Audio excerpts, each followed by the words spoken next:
Bom dia, tudo bem? A mensagem que Deus colocou para mim hoje, ela diz assim: é melhor estar só na presença de Deus do que na companhia de quem não sabe amar.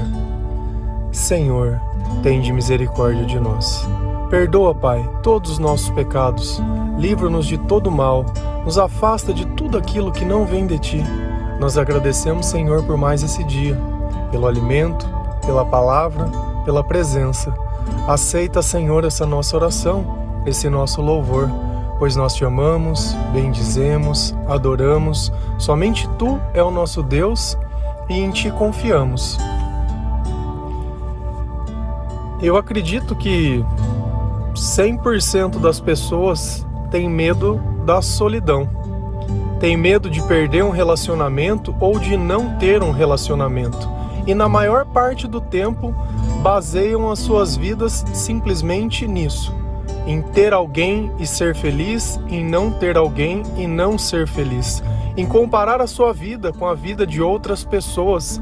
E olhar o seu coração e os teus sentimentos e começar a reviver coisas do passado. E no fundo, você sente que diversas bocas tocaram a sua, mas ninguém ficou perto do seu coração. E a nossa vida ela vai seguindo, mostrando quem é quem. E às vezes é difícil a gente não olhar a nossa vida e olhar a vida de outras pessoas e imaginar por que tudo dá certo para todo mundo e menos para mim, sem saber que às vezes o custo de estar do lado de alguém é a própria felicidade. Nem todo relacionamento pode se dizer relação.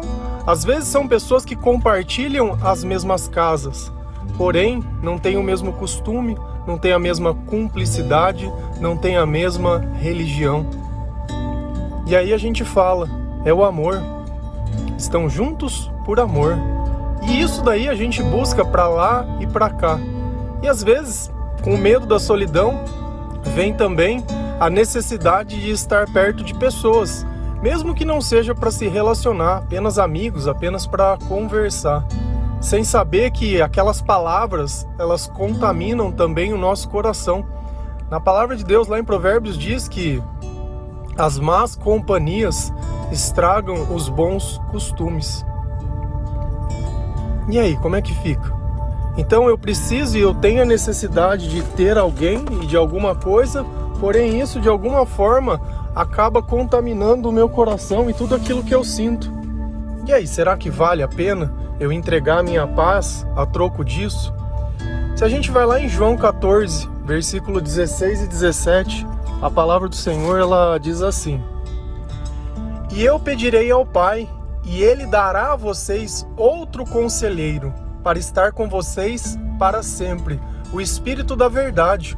O mundo não pode recebê-lo, porque não o vê, nem o conhece, mas você o conhece, pois ele vive com vocês e estará com vocês.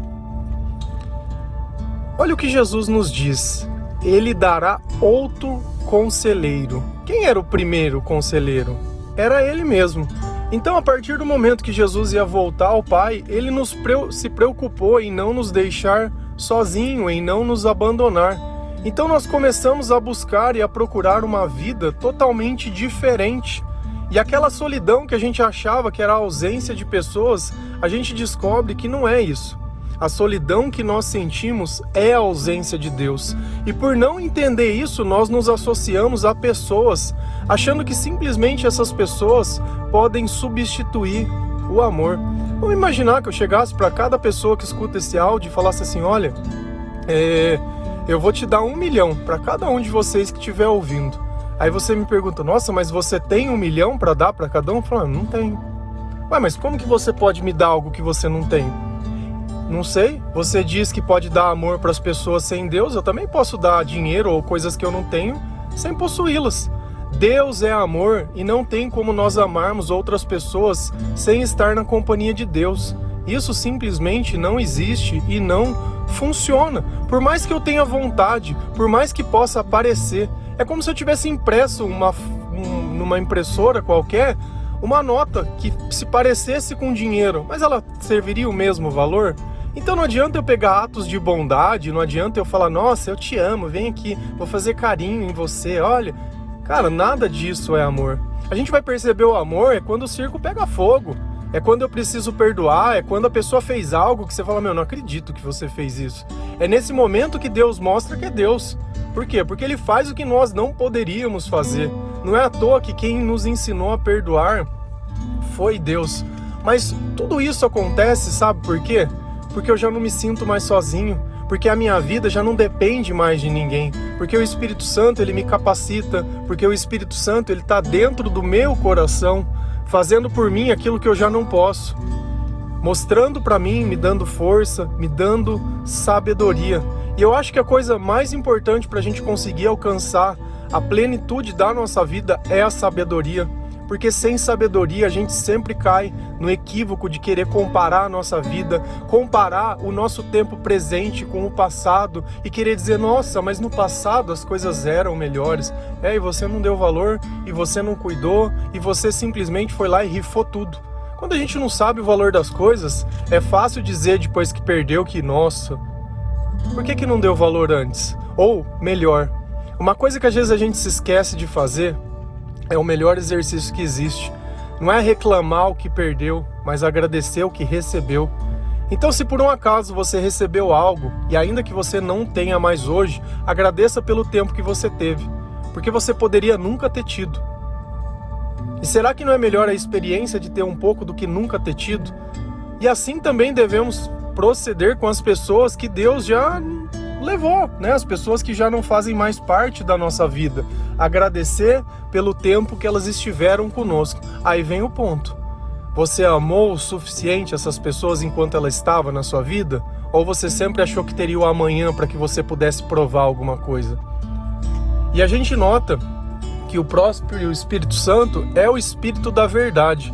E não tem como a gente se aproximar de Deus sem reconhecer a nossa vida, sem reconhecer os nossos erros, sem admitir e sem que nós confiamos e entregamos tudo que nós temos e tudo que nós somos ao critério de Deus, obedecendo aquilo que Ele diz sim e aceitando aquele que Ele diz não.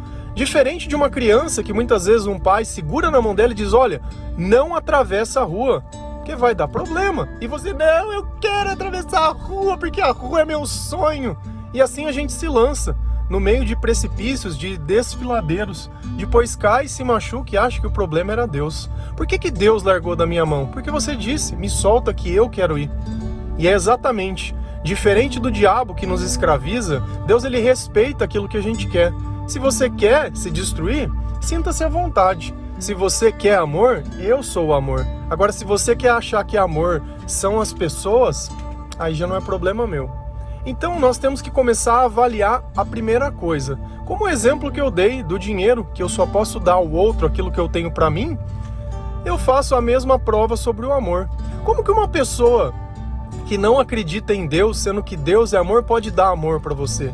Talvez você queira uma interpretação diferente do amor. Tem todo o direito. Usar um amor poético, porém, não reclama se não existir.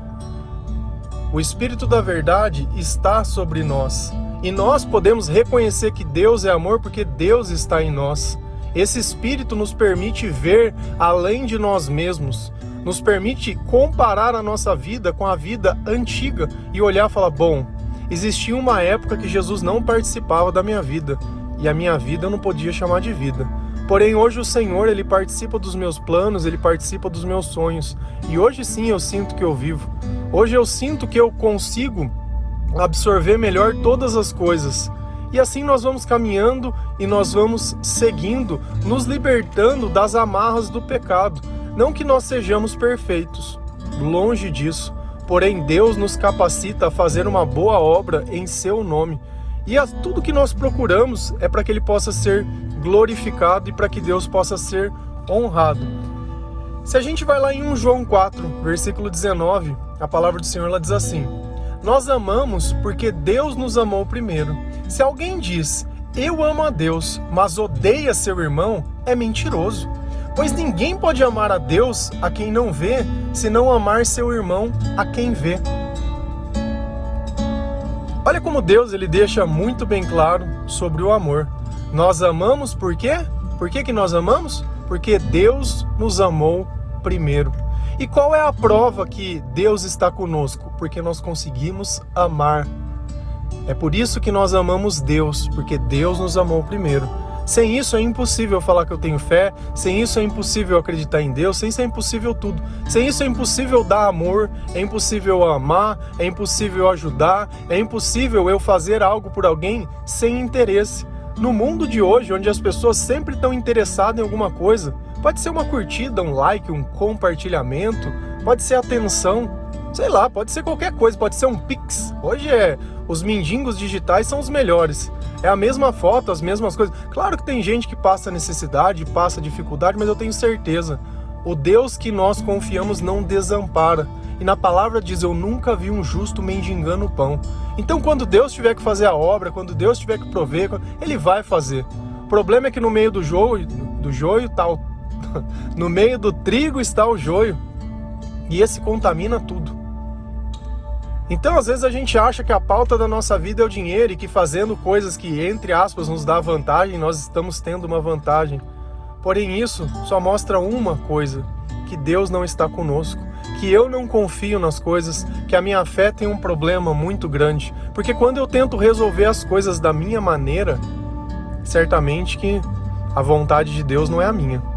Porque dificilmente eu vou escolher da forma que Deus escolhe, dificilmente eu vou poder prever o futuro, dificilmente eu vou saber qual milagre Ele vai fazer na minha vida e como Ele vai agir, como Ele vai proceder. Não cabe a mim isso, eu nem tenho capacidade. Pode o servo ser maior que o Senhor? Não pode. Então, quando a gente nota que nós amamos porque Deus nos amou primeiro. Então, se a gente pega um casal que não tem Deus em nenhum dos dois, e um diz, ai amor, nossa amor isso, não, mas eu te amo, o que eles estão dizendo? Será que são verdades aquilo? Se é verdade, por que terminou? Por que acabou? Por que tem tanta briga? Por que tem tanto ciúme? Por que tem tanta desconfiança? Por que tem que ficar pegando o celular? Por que tem que ficar fiscalizando? Por que tem que ficar em cima? Por que não tem confiança? Cara, você percebe que eu estou usando diversos adjetivos, não sei lá como poderia chamar isso, mas são todos negativos. E a gente está se referindo ao amor da nossa vida, a pessoa que a gente constituiu família, né? E a família, às vezes a gente faz aquele endeusamento da família. Família são pessoas como nós. E toda pessoa sem Deus é falha. E não adianta, pode ser seu pai, sua mãe, sua avó, seu tio, seu primo, sua tia, e seja lá quem for. Se não tiver Deus, se não aceitar a palavra de Deus, vai ter momentos que vão ter problema. Naqueles momentos que as pessoas concordam com Deus, vai tudo bem, tudo perfeito. O problema é quando não concordam. E olha o que Deus diz. Ah, você acredita em mim? Então por que você odeia seu irmão? O que você fala? Se você não consegue amar o seu irmão que você vê, por que você odeia? E aí a gente tem que ver um ponto, né? Que é o principal de tudo. A gente vive uma batalha espiritual. E certamente que aqueles que estão com o diabo, eles vão nos odiar. Isso é fato. Isso é fato. Se o mundo perseguiu Jesus por quem ele era, o mundo também vai nos perseguir. E é por alguém. E pode ser a pessoa da sua família. E não tem problema nenhum. Não tem problema nenhum. Exatamente assim, sem problema nenhum. Porém, o nosso testemunho ele tem que ser muito coeso. Nós não vamos usar as mesmas armas que eles usam. Xingar, gritar, brigar, desesperar, sentir ciúme, ameaçar, oprimir, calar, bater. Não vamos ser como eles, nós vamos ser como o Senhor nos diz. Por quê? Porque nós temos um Espírito que nos consola, que é o mesmo Espírito que veio para substituir o Espírito de Jesus Cristo. E esse Espírito faz parte da nossa vida, e esse Espírito faz parte do nosso caminho, e esse Espírito faz parte de tudo de nós. E esse Espírito vai fazer a diferença na nossa vida. Sem ele, não adianta a gente achar que vai conseguir falar sobre amor, que vai conseguir amar, que vai conseguir fazer caridade, que vai conseguir orar, que vai conseguir cumprir as metas que coloca na vida. Não vai fazer nada. Não vai fazer nada. Sem o Espírito Santo a gente não faz nada. Sem Jesus na nossa vida a gente não faz nada. A gente não é nada. A gente não passa de vaidade, orgulho, e sofrimento, e dor, e lágrima, e choro, e ranger de dente, e achar que acabou, e achar que não dá mais certo, e vou tirar minha vida. E é isso. Quem nunca ouviu essa voz? E você acha que essa voz é a voz de Cristo? Não é. E essa é a questão, nós temos que começar a entender essas vozes que estão na nossa cabeça. Ontem nós falamos, né, sobre a nossa boca ser um inferno, né, sobre as nossas palavras poderem queimar, trazer o inferno à tona. Por quê? Porque é o espírito que está ruim perto de nós, manipulando os nossos pensamentos, manipulando as nossas palavras. Isso quando esse espírito também não manipula o nosso comportamento. E aí a gente fica confuso, porque, poxa, eu tenho uma pessoa que eu deveria estar amando. Não, eu deveria, é meu marido, é minha mulher, é meu isso, é meu aquilo, né? Tudo meu, né? Então, aí por que não tá amando? Por que não tá feliz? O que te falta? Ah, porque às vezes eu me sinto sozinho. Aí você começa a fuçar o perfil dos outros, né? Aí vai vendo, aí vai dando brecha. Ah, não, porque olha esse daqui, ó. Ah, olha esse casal que lindo. Começa a desejar e cobiçar o marido e a mulher do outro. Não, porque olha aqui que belezinha, olha. Não, esse cara seria bom. E aí vem o marido, mais bocó. Vai lá, faz alguma coisa pra mulher e posta, né? Se promovendo. Cara, uma coisa é fato. O bem que eu faço, ninguém precisa ver. Aquilo que eu exalto, ninguém precisa saber. Senão se torna idolatria. E toda idolatria é pior ainda. Sabe? Depois termina o casamento, eu queria olhar dentro do olho da pessoa e falar assim, e aí, meu amigo, e aquela fotinha? Ah, mas cadê o te amo, viu, pra sempre? O que aconteceu? E eu não faço isso com maldade, não, nem com nada. Mas porque quis prometer algo que não pode. Ontem nós falamos também, não faça promessas, não faça coisas. Cara, então assim, Deus, ele é o começo de tudo. Ele é o meio e é o fim. Sem Deus nós não suportamos e não sustentamos qualquer tipo de relacionamento. Na Bíblia fala assim, tem amigo que é mais chegado que um irmão. Pô, legal. Mas onde está escrito isso? Num livro sagrado. Ah, mas por que eu perdi uns amigos de tanto tempo? Teu amigo praticava as coisas que Jesus ensinava? Ou é aquele amigo de bar que você conhece desde pequeno? Ah, não, mas que todo mundo tem amigo assim. Não, tem, não discordo. Mas isso daí tem um tempo. E aí nós vamos lá em 1 Coríntios 5, versículo 11. E eu quero que você preste bem atenção nessas palavras. Mas bem mesmo. Porque Deus ele vai estar falando assim, olha as pessoas com quem você não deve se associar. As pessoas que não devem participar da sua vida. Por quê? Se essas pessoas tiverem na sua vida, elas vão contaminar seu coração. Elas vão contaminar os teus pensamentos. Você vai achar que o errado é normal. E aí você vai ver se isso não faz sentido. E são as primeiras pessoas que somem da tua vida quando você se converte. Tá? Mas agora estou escrevendo que não devem se associar-se com qualquer que, dizendo-se irmão, seja imoral, avarento, idólatra, caluniador, alcoólatra ou ladrão. Com tais pessoas vocês nem devem comer. Olha o que Deus diz, que nós não devemos se associar. Agora vem a questão aqui, ó. Com quem dizendo-se irmão. Então eu olho uma pessoa, ela diz que ela processa a mesma fé que eu, que ela acredita em Jesus, que ela tem os mesmos valores, que ela tem tudo, certo? Porém ela mente no comportamento. E Deus está falando, ó, com essas pessoas não se associa. Com essas pessoas você não deve nem comer. Sabe por quê? Porque elas vão pegar o evangelho do Senhor e vão estuprar ele. Vão achar que as coisas que Deus condena são normais. Não tem problema. E o que Deus está falando? Sobre quem? Qual é o comportamento dessas pessoas? Seja imoral, seja avarento. O que é avarento? Mesquinho. Sabe aquela pessoa que não... que tem mais do que precisa, mas vive como se fosse um miserável, que não consegue usar nada para fazer o bem para ninguém, só sabe ver vantagem, não consegue ajudar ninguém, não tira R$1 da carteira para dar para nada, só quer o dele, só vinde a mim, daqui. A pessoa que nunca ajudou em nada, só quer receber, só quer o seu lado, só quer saber dos seus direitos, ela não tem dever nenhum, só tem direito, só direitos, vive uma vida espiritualmente morta. Porque quem não consegue amar, quem não consegue fazer caridade, realmente está morto. Idólatra, idolatria. Amar mais qualquer coisa que não seja Jesus. Acreditar que qualquer coisa visível seja divindade. Ah, não, porque eu vou na igreja e passa lá, nossa, tá lá dentro, é o Jesus de corpo presente. Deus é invisível, meu amor, tá na palavra. Deus é espírito. Ah não, porque aquele bonequinho ali, porque tem uma história aqui. É idolatria. Idolatria. Você tá crendo num pedaço de gesso, num pedaço de madeira, num pedaço de ouro, ou crendo em qualquer coisa que veio desse mundo, você tá louco. Você tá louco. E tá escrito aqui, ó, se você se diz irmão e acredita nisso, você é idólatra. Você é idólatra. Quero ver na hora que morrer, você vai justificar o quê? Você vai falar, ai Senhor Jesus, eu não sabia que isso era. Ué, mas você não ouviu a pregação lá e achou ruim ainda? Não foi lá e parou de seguir o menino?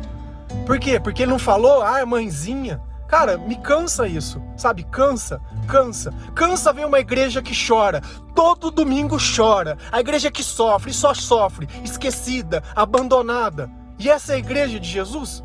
Eu leio um Deus que fala sobre amor, felicidade, glória, honra e tudo, e eu olho uma igreja que só chora.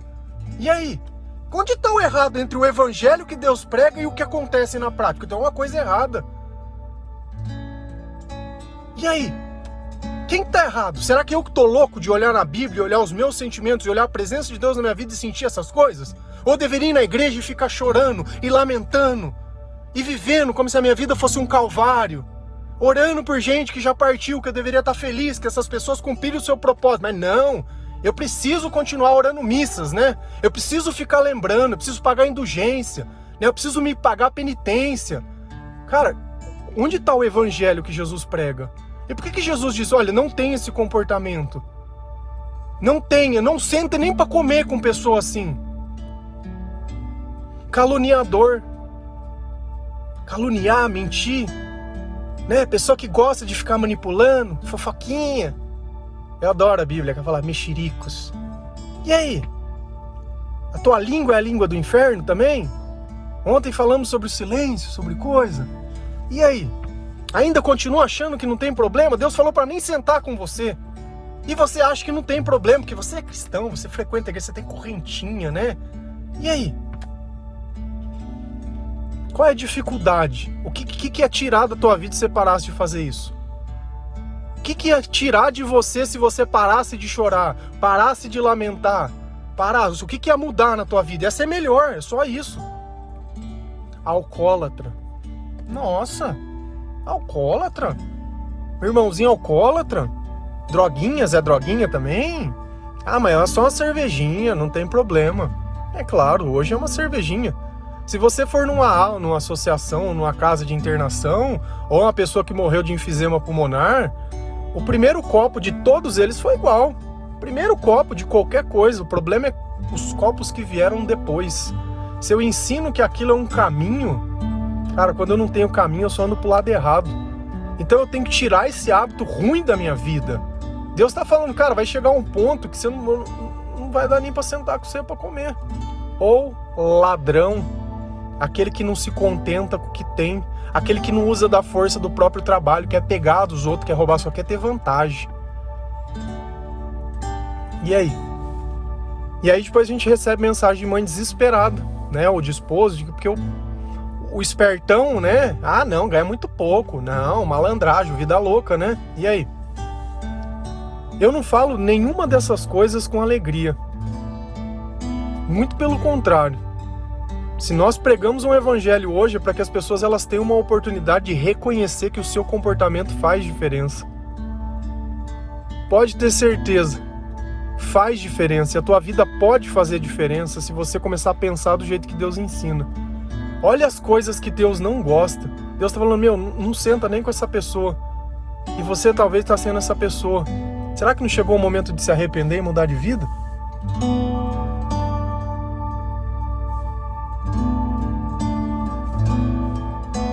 É melhor estar só na presença de Deus do que na companhia de quem não sabe amar, do que na companhia daqueles que não sabem fazer o que agrada a Deus, porque isso vai destruir a tua vida. Relacionamento sem Deus não é relacionamento. Casamento sem Deus é divórcio. Namoro sem Deus é marcas e machucados e feridas e traumas. O dia que você for começar algo, começa primeiro em você. Quando você sentir que você não precisa mais de ninguém, e você encontrar uma pessoa que também não precisa de ninguém, porque ambas têm Deus como centro da tua vida, aí você vai ter uma relação que vai dar certo. Sem isso, você tem um conjunto de pessoas, mas nem sempre pode se chamar de relação. Amém? Que Deus abençoe cada um de vocês, que o Senhor ele possa dar entendimento, sabedoria, que o Senhor possa abrir os teus olhos espirituais, que essa mensagem ela possa chamar a tua atenção, e ainda que você tenha se condenado aqui, se arrependa, peça perdão a Jesus e mude o seu comportamento, assim como aquela mulher adúltera que deixou de ser apedrejada e disse: vá e não peque mais. É isso que o Senhor está dizendo para você hoje: vá e não peque mais. Amém? Que Deus abençoe cada um de vocês. Feliz a nação cujo Deus é o Senhor. Um bom dia.